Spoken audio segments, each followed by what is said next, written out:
Most people see St. Patrick's Day as a sea of green beer and plastic shamrocks. But if you're Puerto Rican looking at your family tree or at the walls of Old San Juan, St. Patrick's Day is homecoming.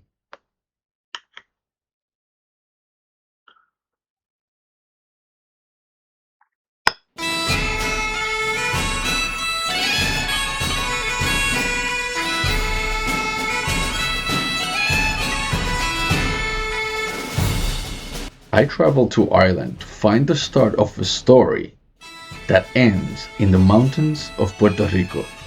We're talking about the wild geese, Irish rebels who fled British oppression to become the architects, defenders, and founders of our island. Today, we're tracing the bloodline from the docks of Cork to the Plaza of Utuado.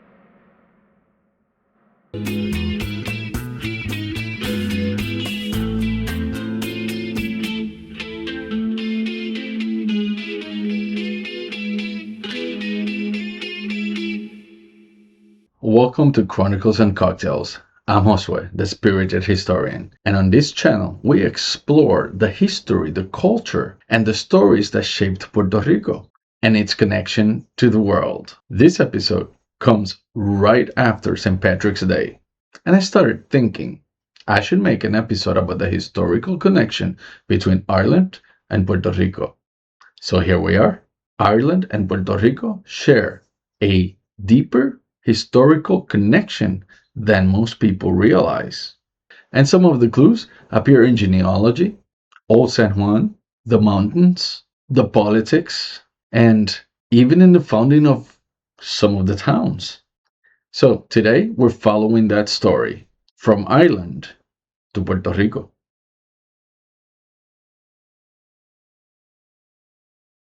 But we need to know, how did the Irish arrive in Puerto Rico? And why? During the early modern period, Ireland was under English rule. Many Irish Catholics faced political and religious restrictions. Because of this, thousands of Irish soldiers and administrators entered the service of Catholic power across Europe, especially Spain. Spain became one of the most important destinations. The Irish expatriates served throughout the Spanish Empire. They fought in Spain's army. They became colonial administrators. They served in the Caribbean, Puerto Rico, Santo Domingo, Mexico, South America, North America, and through that imperial network, the Irish presence reached Puerto Rico.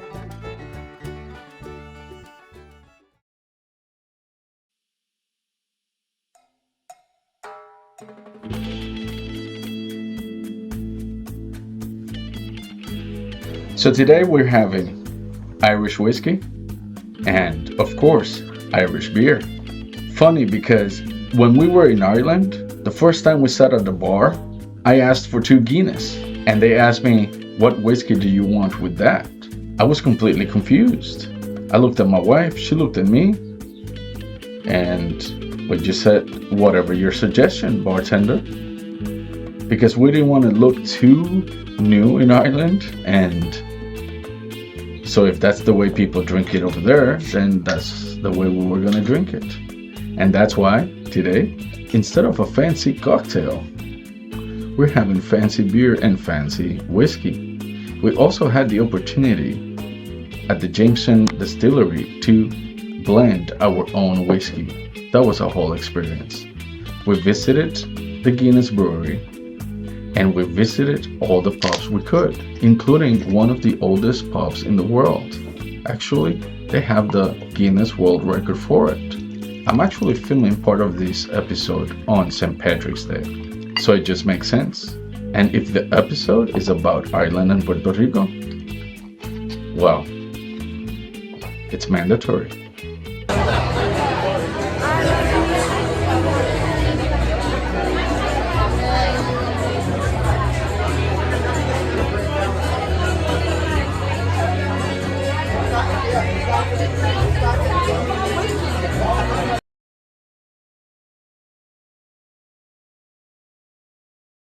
But the biggest wave of Irishmen arrived through the 1815 Royal Decree of Graces. Spain wanted Catholic Europeans to settle the island. By the 1840s, Ireland was decimated by the Great Famine. While many went to New York or Boston, others, specifically those with money or military ties, found their way to Puerto Rico. They brought the first steam-powered sugar mills to Ponce and transformed our tobacco industry. Names like O'Neill, Power, Walker, and Sullivan didn't just arrive. They integrated, they married into our families, joined our struggle, and became 100% Boricua.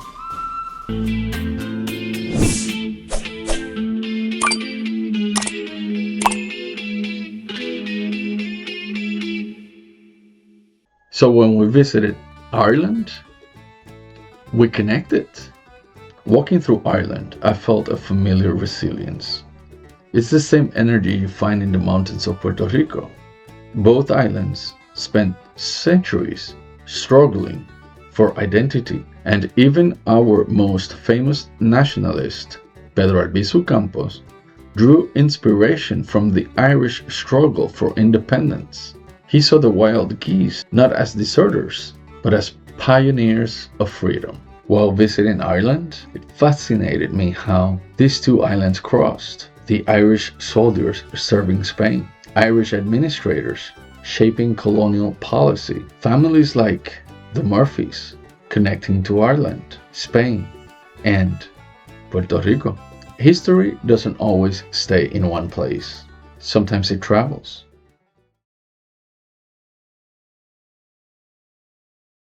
Let's talk about Sebastián de Morfi.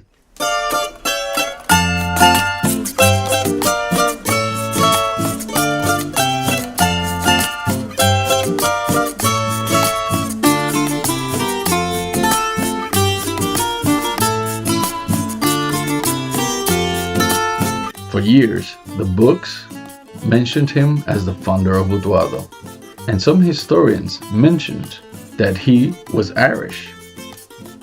But never enough information and never enough evidence. And my recent research about Sebastián de Morfi and his family pulls back the curtain.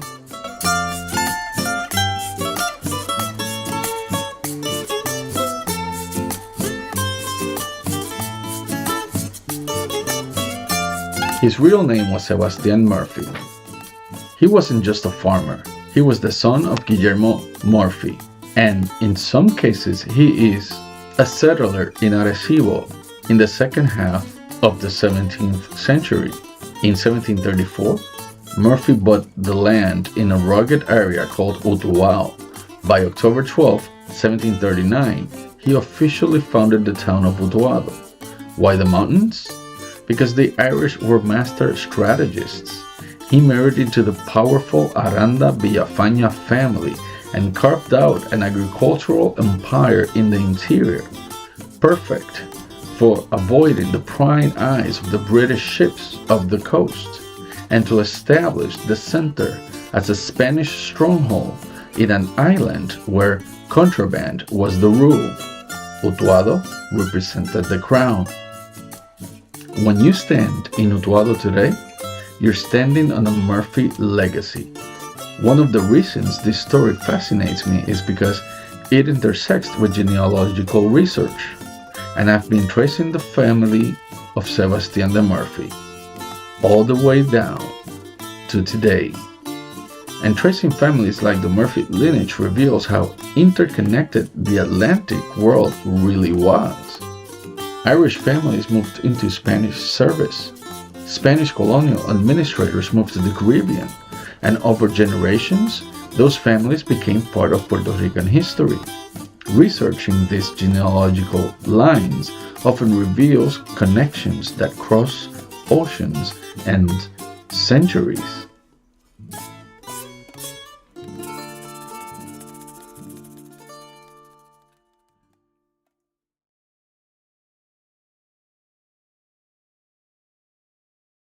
But the Irish didn't just hide in the mountains. They built the walls that define San Juan.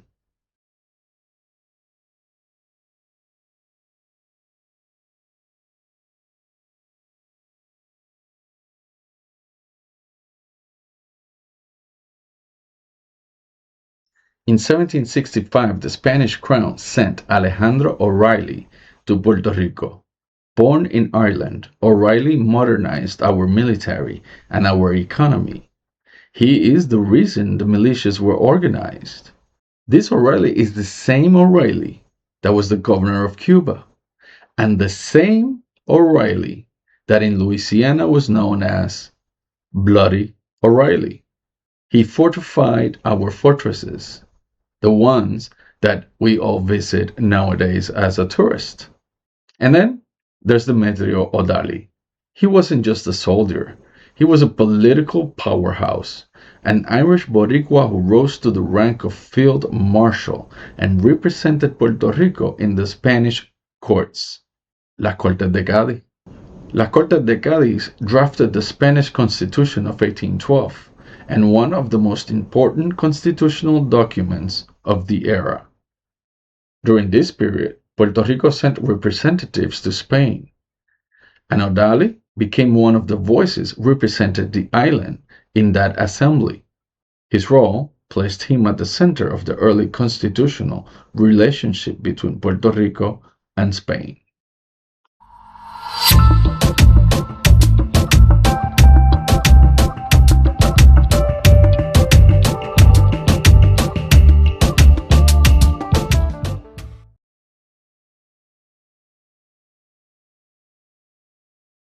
Ireland and Puerto Rico share more than a few surprising parallels.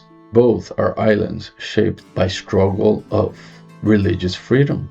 Both developed strong cultural identities. Both experienced political struggles. And through the Atlantic world of the Spanish Empire, their histories occasionally intersected in remarkable ways. History often hides its most interesting stories in unexpected places. An Irish reformer inspecting Puerto Rico's defenses, an Irish descendant representing Puerto Rico in Spain's parliament, the founder of Utuado, whose lineage crossed the Atlantic, and genealogical trails that link the Caribbean to Ireland. Most of the times, Puerto Rico's story is not local, it's global. So, what is the connection between Puerto Rico and Ireland? It's the story of two islands separated by an ocean, but connected through Catholicism. And here's to the Morfis of Utuado and all of their descendants, the O'Reillys of the forts, the O'Neills of Guaynabo. And yet the connection is still much deeper. If you go to the town of Loíza, you have St. Patrick's Parish right in the middle of the plaza. Plaza San Patricio or San Patricio Plaza, a shopping center named after St. Patrick's. So all over Puerto Rico, the Irish connection is not only still there, it has been so important, and sometimes we miss it.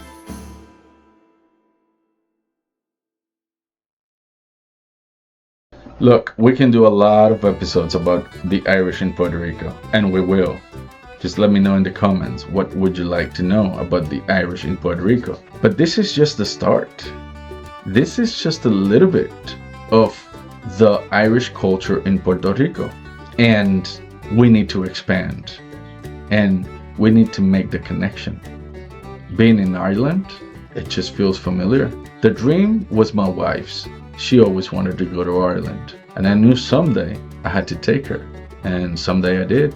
But the connection was there for both of us. It was instant connection. You could feel it. And the documentation in my research is black and white. I mean, it's there. I know I'm not the only one that has made research on the Irish in the Caribbean or in Puerto Rico. I actually contacted many professors, many historians, many writers about this subject. And I think it's pretty cool.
While researching these connections, I also had the opportunity to travel to Ireland.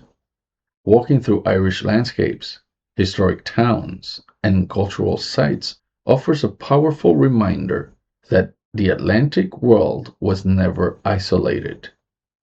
People moved, ideas moved, families moved. The stories of Ireland and Puerto Rico crossed the ocean through these movements.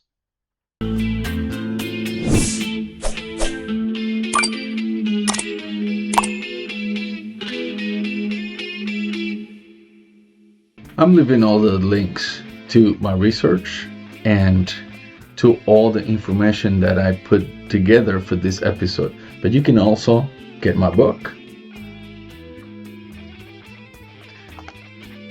Historias en la Historia de Utuado, and here we definitely talk about the foundation of Utuado and Sebastián de Morfi.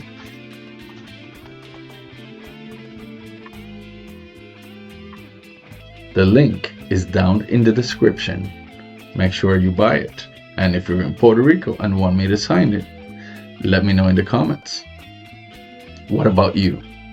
Have you been in Puerto Rico? Have you discovered the connection of the Irish of Puerto Rico?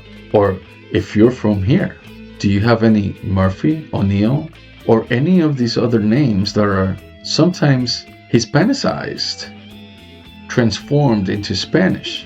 I have a friend who is a genealogist, and he believes Ocasio comes from Ocasio, Otero from Oteri, and I think he's right on point. Because this is how it was. This is how it still is. We are connected.